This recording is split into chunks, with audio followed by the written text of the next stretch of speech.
Hello Trekkies, my name is Michael aka the TrekLad and welcome back to the channel. Star Trek Discovery's 13 episode third season is complete. All finished. In the tube, ready to be fired at the Genesis planet. Did Discovery's latest run succeed in reframing the show? Did it retain its loyal fan base while also attracting new ones? Did it continue to piss off its very vocal rabble of naysayers? Did it deliver? I've been trying to make this video for ages now. And truthfully, I'm a bit burned out. Burned out, you see, but Now, 23 weeks of Star Trek was great and all, and yes, I am very grateful, but I'm also ready for a break from quote-unquote new Trek. I was also aware as I was scripting this all out that I've already talked about loads of this stuff in previous videos that I've done covering Discovery Season 3. So here in this video, I am going to talk more loosely about what I enjoyed, what I didn't enjoy, all the stuff in between, and also revealing my personal thoughts on Season 3 and whether I thought it was a success or not. If you'd like more in-depth analysis on each of these episodes, and when I say that, I don't mean in-depth really, I'm not an in-depth kind of guy. If you want that kind of stuff, go to, I don't know, go to Law Reloaded. He's the man for in-depth stuff. But if you do want to check out the videos that I made on all of Season 3's previous episodes, check out this playlist link that should be appearing right here, now. There we go. Done. Right, so truth time. Was Star Trek Discovery Season 3 actually good? Yes.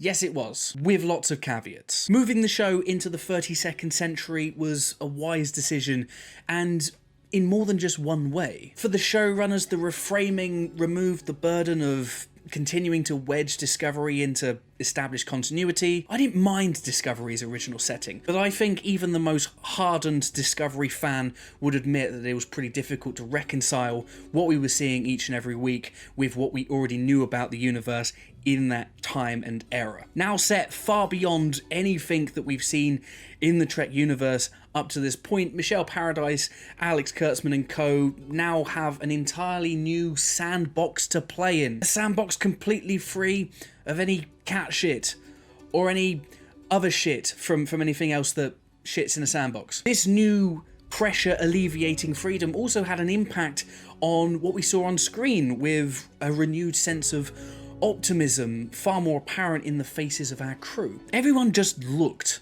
like they were having far more fun than they had been in previous series of the show. Season 3 started strong with a fun Iceland-heavy 2 episodes thrusting us into this new frontier. And what a cruddy frontier it was too. Desolate, dangerous, and facing unique challenges that we've never seen before in Star Trek. It all just had a familiar Wild West kind of vibe that TOS came with all those years ago. From there, we got a look at our future home with episode 3 also serving as a low-key but very powerful analogy of the dangers of isolationism. Episode 4 was a real treat for fans of Deep Space Nine, with the episode returning to Trill for a wonderfully composed and timeless tale of love and loss. All contained in an episode of Discovery that largely and very refreshingly refrained from devolving into punches and kicks and phaser fights all over the place. It was in this episode too that we got our best look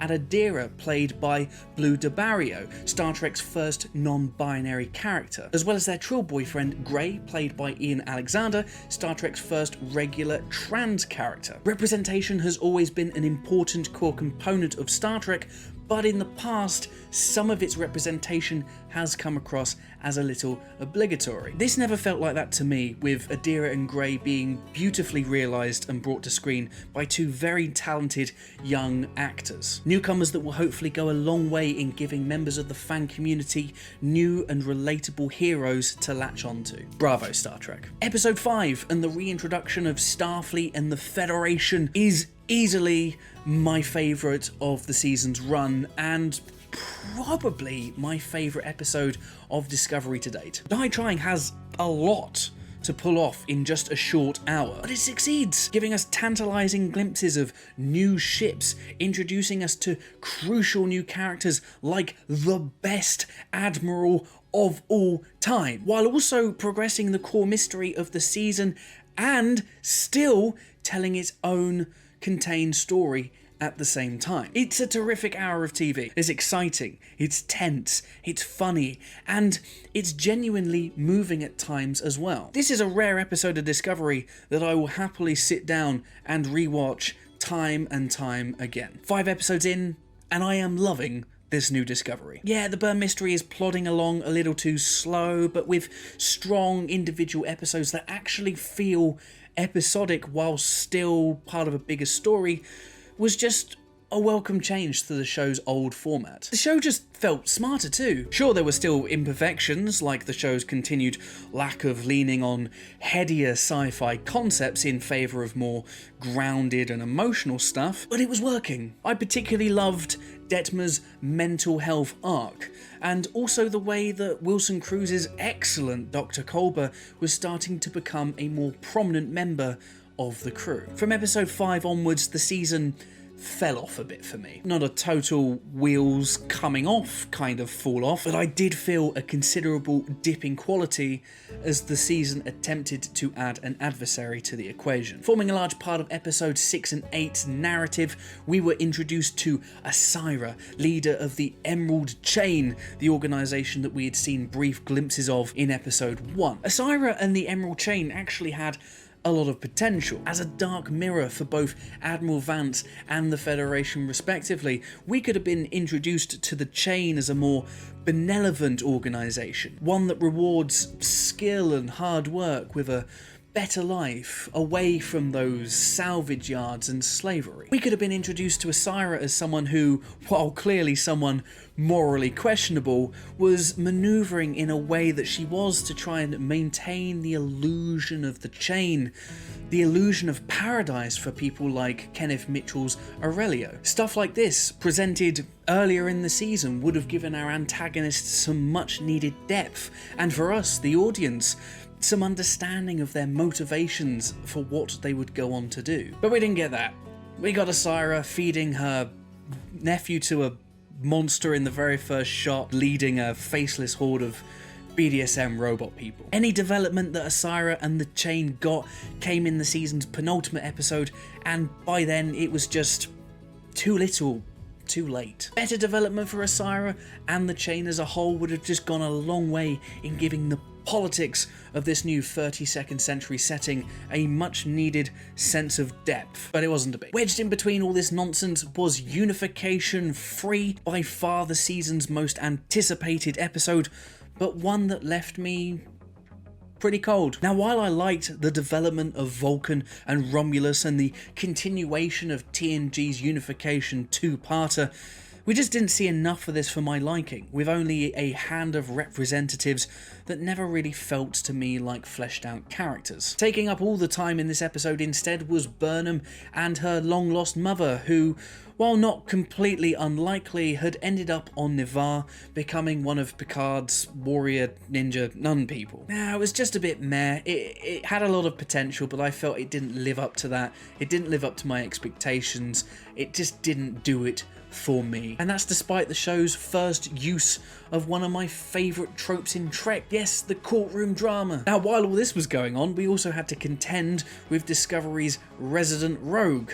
Yes, I'm talking about one Mirror Universe Giorgio, a character whose constant snarky remarks and just general disdain for every conceivable thing in our universe got boring after 10 minutes of episode 2. We're clearly not supposed to like this character, and that's fine. She's a tyrannical despot from a universe of pure evil. But then the problems arose as the show started to insist that we do in fact care about this character, going so far as to give Giorgio her very own 2-parter farewell episode / backdoor pilot in the form of a very unwelcome detour to the Mirror Universe. I'll admit it, Terra Firma looked great, but then again, so does all of Star Trek Discovery. I didn't care for any of this. We've already seen so much of the Mirror Universe in Discovery. I mean, about a fifth of the show's entire run of episodes have been set in this universe. I didn't want it. It sucked that we got it. I wanted the show to maintain focus on the cause of the burn, and also continue developing the Emerald Chain conflict. But we had to get Giorgio off the ship, so we got this. Cheers. In the midst of her tearful and whispery farewell, there was a lot of this in season 3, by the way, Giorgio said something to Burnham that would alter the season and the show forever. I'm not mad about it in retrospect, but it does remind me of Burnham's very erratic journey throughout season 3, and another aspect that Discovery struggled with this year. Characters this season were all over the place. Motivations, and in some cases character attitudes and behaviours changing frequently from one episode to the next. Starting in season 3, Burnham went from devout Starfleet believer to space cowboy / postwoman, back to believer, to first officer, rogue, demoted, debating whether or not to leave Starfleet entirely and go back to being a space cowboy, back to being a science officer, a rogue science officer, John McClane, and then finally captain. That's one hell of a journey for just 13 episodes. Tilly also went through radical changes, going from uncertain junior to acting first officer. Now, I didn't have a problem with an ensign being put in this position. I actually thought it was pretty cool, but I did notice a frequent and pretty jarring shift in Mary Wiseman's performance, playing the role with gutsy determination, switching that with rookie-like nervousness, and constantly flipping between the two, even towards the final episodes. The final 3 episodes of the season served as a long and epic conclusion, wrapping up the mystery of the burn and also dealing, yes, with the worst villains in Star Trek history. For me, this was a mixed bag, although I will say that I'm leaning more towards the positive. Discovery has previously struggled to wrap its seasons in a satisfying way, and while there was still some unanswered questions here and there, I did find myself largely pretty happy with the way this season was able to reach its conclusion. I didn't mind the cause of the burn. I actually found the scenes with Su'Kal in the Verubin Nebula to be far more engaging than any of the die-hard light action scenes that we saw on Discovery. I guess this is just something that is always going to divide viewers. I'm just happy that they didn't resort to having AI threaten the galaxy again, or it being some really stupidly fabricated and contrived Klingon plan or something equally insane and shit. It was small scale, it was intimate, and it just felt very, very Trek. The season's final moments took me back to those warm memories of the run's first 5 episodes. And as Burnham assumed the hot seat and gave the command to warp into the sunset, I felt satisfaction and also genuine excitement for what the show might throw at us next. Was Discovery Season 3 perfect? No. Fuck no. The show still stutters from time to time, threatening to take us back to darker moments from previous seasons that I'd rather forget. Characters remain underutilized. The show struggles to maintain that quality altitude as it attempts to warp speed us through a load of stuff that we would just love to explore at half impulse like we used to. But this was the best Discovery we've seen to date. Easily. Finally free to play with its own unique set of rules, the show also embraced aspects of what made Star Trek work so well, while also taking a leaf out of The Mandalorian by better telling contained stories while still furthering the season's core mysteries. And finally, the show pulled the trigger on Burnham, officially making her the centre of this universe. Love her, or hate her for some reason, Burnham is Discovery, and she's not going to go anywhere anytime soon, and I'm on board with that. So should you, even if she needs to calm down with all that crying and whispering all the time. But here's the honest truth, and something that I feel I can say now after 3 years of watching this show. Star Trek Discovery isn't for me. It never was, and I'm fine with that. Don't misconstrue this as me saying that's not Star Trek, because it is. It has Star Trek in the title. It is Star Trek. Star Trek for me has always been about balance.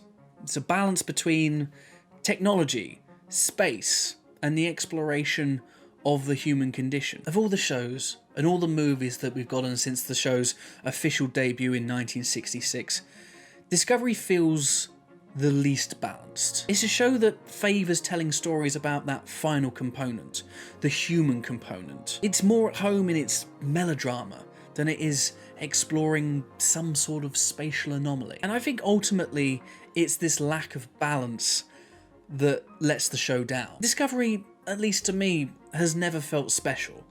It's never felt like must-see TV. It's never lingered in my brain and in my mind. It's never lingered in my heart. It's never had me dying to watch an episode time after time after time. But again, that's fine. That's just me. There are millions of people who love Discovery, who find something in its characters to love and be inspired by. And for me, that's all I need. That's more than enough. By supporting this show and the franchise, the wider franchise, regardless of what shape and what flavour, regardless if it's for kids or for adults or for everybody, we're ensuring that Star Trek and its optimistic message and ideas that mankind can one day reach the stars will endure for generations to come. And that's why I'll always watch and support Star Trek, even if it's something that I don't love. I don't love Discovery, but I love Star Trek. What did you think of Star Trek Discovery's 3rd season? Are you eagerly anticipating season 4, or have you headcanoned the show out of existence at this point? Let me know in the comments below, and don't forget to like this video and subscribe to the channel if you haven't already for more Star Trek and sci-fi goodness coming at you. Warp speed. If you'd like to support the channel and everything that I do with TrekLad, consider becoming a fan on Patreon. A pledge of just £3 a month will allow you to watch videos like this before anyone else, and also unlock exclusive content as well as access to my super awesome, super special Discord server. Go to patreon.com/TrekLad and become my best friend today. Right, that'll do it for this video and also for Discovery Season 3. I hope you enjoyed this. Stay happy, stay safe, stay well, and until next time, live long and prosper.